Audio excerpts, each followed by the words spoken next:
This year, I've shot some incredible weddings.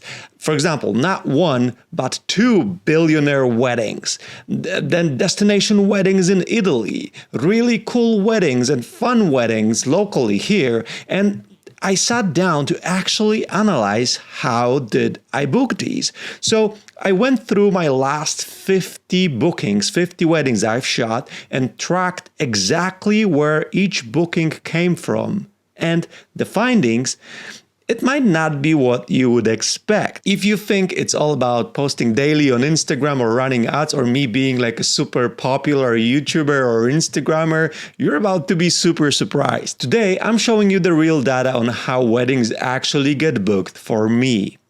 If you are new around here, my name is Magic. I'm a destination wedding photographer, and I've been doing this for over 12 years. Now, I focus mostly on this YouTube channel to provide insights and education for wedding photographers, like talking gear, lenses, cameras, and wedding. So please subscribe if you want to see more of this. All right, so I went through my last 50 weddings and categorized every single booking by source. And let me show you from the least common to the most common, starting from the bottom. ChatGPT, 2.4%. Yes, I had people asking ChatGPT, who should I hire for a wedding? And it recommended me. AI is out there doing my marketing. I didn't pay for this. I didn't optimize for this. It just happened. But AI uses nothing other than data from the internet. So websites, blogs, magazines, social media. So if your positioning is clear across the board, you will get seen. It's a volume work, and while for me it's insignificant, it's only because my focus is elsewhere. And with that, I can also reveal my second lowest source of bookings, which might surprise a lot of you. It's Google, SEO, 4.8%.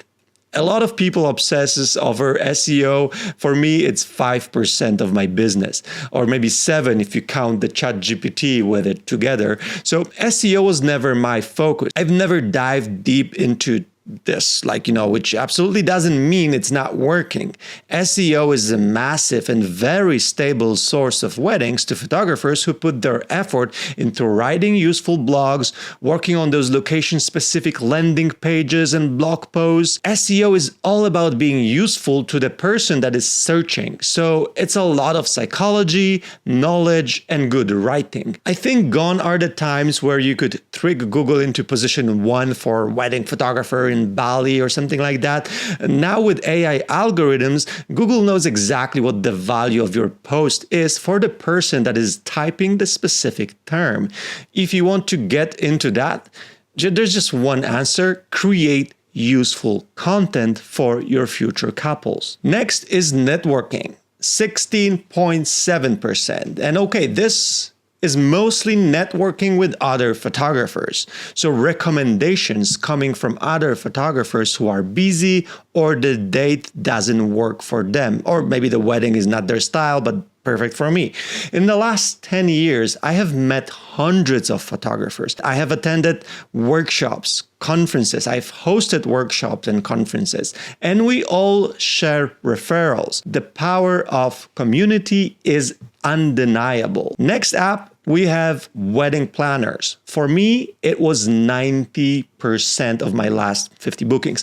Nearly 1 in 5 bookings came from wedding planners I've worked with over the years. And hear me out. I personally never reached out to planners directly. All the planners connections I have, they came from weddings I've shot over the years and meeting them on the gigs, or maybe hiring the planners for style shoots, which I did multiple times. These are relationships that are built on trust, reliability, and delivering great work consistently. You cannot hack this with a DM campaign. It does take time, and it does require you to actually put an actual good work on the wedding day, because I've seen examples of working videographers alongside me that were literally working against the planners that I, for example, worked with for years, and they get me so many weddings. So this was kind of like anti-marketing that they were doing on their wedding day. Next up, social media, and that's 21.4%. So for me, that's social media, that's Instagram and YouTube actually, but mostly Instagram. I think I've shot 3 weddings coming from YouTube so far because my YouTube is targeting mostly other photographers. So, those ones that came were like grooms that were into photography, found me and be like, hey, I want you to shoot my wedding. But here's the thing. Even on Instagram, I'm not posting daily. I'm not doing trending reels. I'm not in engagement pods. I post when I have something valuable to share, and my feed reflects actually who I am. Now, even though I'm still posting weddings on my Instagram focus has also shifted towards photographers with my education business. So I'm kind of splitting my content between couples and education, which is not ideal, but my long-term goal now is shoot less weddings and do more education, so that just works for me. But that's still 21%, the number that is still pretty significant, which only proves that Instagram still works. And if I actually put real effort into Instagram, like consistently posting for couples, optimizing for the new search features, that could easily be one of my main sources of bookings, if not my main source of bookings. And now the top one, which is for me, word of mouth, 35.7%. Over a third of my bookings comes from past clients telling their friends, family members, coworkers, you have to work with Magic. Like, he's awesome. They're out there selling for me at dinner parties, in Facebook groups, and Instagram DMs, at work. I didn't ask them to do this. They just do it because the experience was that good.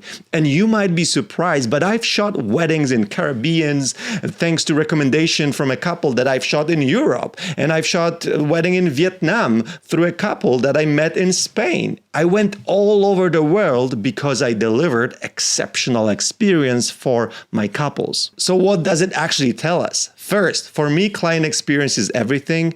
If you deliver an incredible experience, past clients become your sales team.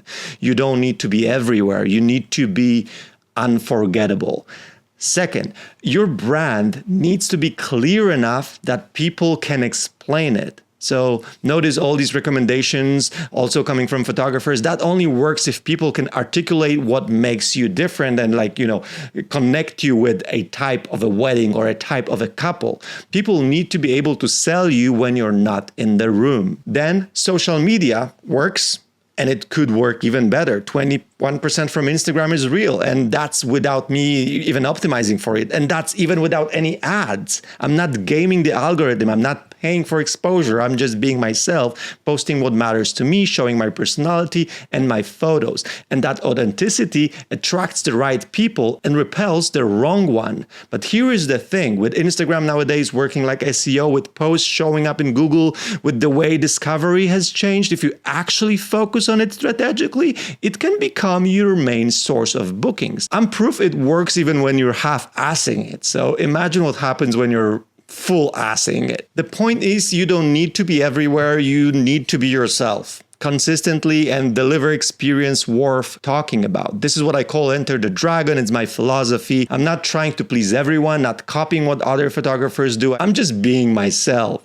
And when you do that, the right people find you, and then they can't stop talking about you. But here's where I think most photographers get stuck. Like, you're watching this, nodding along, thinking, yeah, that makes sense. You know this stuff, but you don't do anything with it. Why? Because there's a massive gap between knowing and doing. I feel like knowledge nowadays isn't the problem. The biggest problem is implementation, which is why I am doing now something I've never done before publicly. For the first time ever, I'm launching, it's a Kind of Magic Mentorship program publicly. There are 2 options. There's a group mentorship. It's 3 months, small groups of 5 people, bi-weekly calls, plus a private audit call with me. Then option 2 is one-on-one private mentorship. It's fully tailored to you. 5 private calls over 3 months.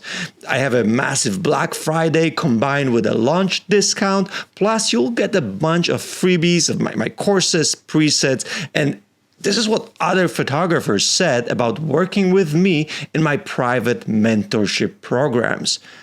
There's only 5 spots for one-on-one and 10 spots for group coaching calls, and all the details, the full breakdown, everything, the link is in the description and pinned in the first comment. It's application only. I only want to work with people who actually want to put effort into this and who I actually can help. And if you are ready to transform your business instead of just watching videos about it or courses about it, apply now, and I will see you inside.